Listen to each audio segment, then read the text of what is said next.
Yeah.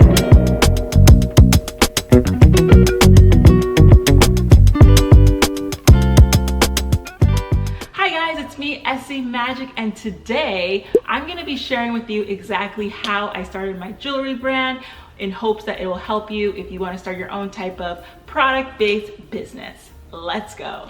So I started Zam Jewelry over a year ago now. It is bold and empowering jewelry for women, and I have honestly loved every moment of this journey to create this product, or what I like to call a movement. Why it's called a movement? Because it is bold and empowering jewelry for women. It is jewelry that is meant to empower women to express themselves, to love themselves, to be confident in themselves, and a form of self-expression that's also really pretty. So now let me get into the meat and potatoes of this, how exactly I started Zam Jewelry in the step-by-step process. So the first thing I had to decide to do is decide what business model I wanted to have. First of all, there are 3 different types of business models you can have in the jewelry industry, or at least these are the 3 I know of. The first one would be retailing other products from other designers. So say you have a boutique or an online store where you get other products from designers, other brands, and you sell them in your store or your boutique. In this case, you're not designing anything, you're just taking other brands and selling them in your store. This would be the cheapest model to start. You can probably get started for anywhere between $500 to $1,000 just to get your inventory. It's very easy to get inventory, probably on like a Alibaba or with different wholesalers you meet at expos.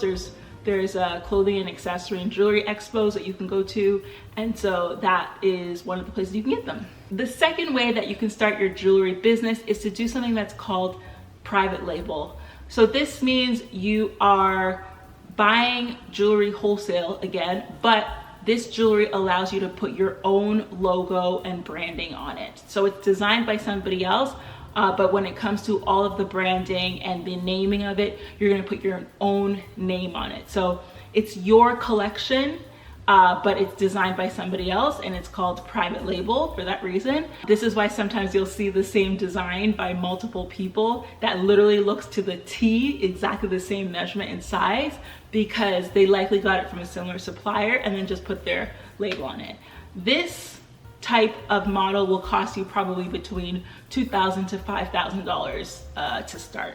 The last model I'm going to talk about is the most difficult model, and the one that I chose because I can't help it. I like a challenge and I don't go for the easy stuff.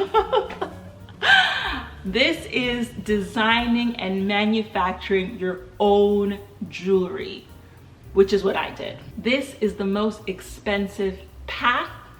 I don't recommend doing this if you don't intend to scale your brand. If you want to scale your brand and have it grow quite large, then this is the model you go for. But if you just want something as a side income, you know, as another stream of income on the side, then this would not be the model that's worth it. This is worth it for if you want to have your own full-on larger scale brand. And with this being the most expensive model, you're looking at a minimum of $10,000 investment. I spent more than that on mine, a lot more than that to get mine started up.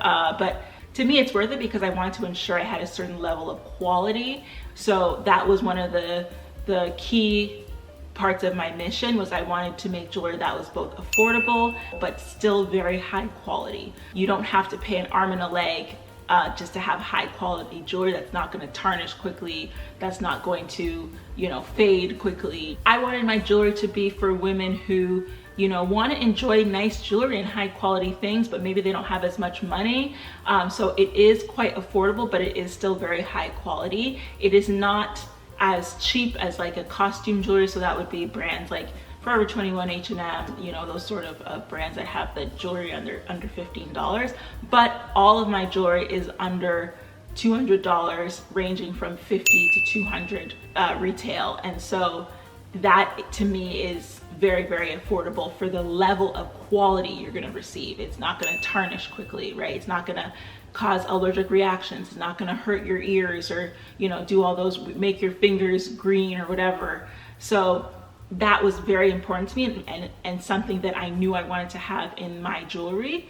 And so to me, it was worth it to spend a lot of money to manufacture it the right way and ensure it's a great product for people who buy it. So then the next thing I had to do, once I decided I was going to design and manufacture my own jewelry, was to decide, what do I want the jewelry to be made of? As I mentioned in my previous point, I knew I wanted something that was high quality. And so because of that, I knew I needed the plating to be thicker than your typical cheap jewelry. I forgot to mention, I knew I wanted gold and silver jewelry, or jewelry also known as like made of precious metals, that's what they're called.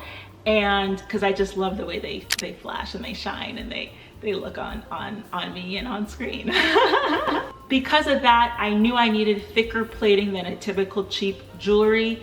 I decided to go with 2.5 microns gold, which is thicker. That is what helps to prevent the tarnishing, the skin irritation, those things that happen with thin plating. And for the silver, I knew that with silver, it's a little bit trickier. You probably need an extra layer of coating on your sterling silver jewelry. So I added a rhodium layer on top of the silver to prevent the tarnish. So that is something I knew, and I knew that that's what would make it high quality and worth the money. So now that I knew what I wanted it to be made of, it's time to take my designs, because like I said, I designed it myself, and take them to a manufacturer. So you're probably wondering, how did I find a manufacturer?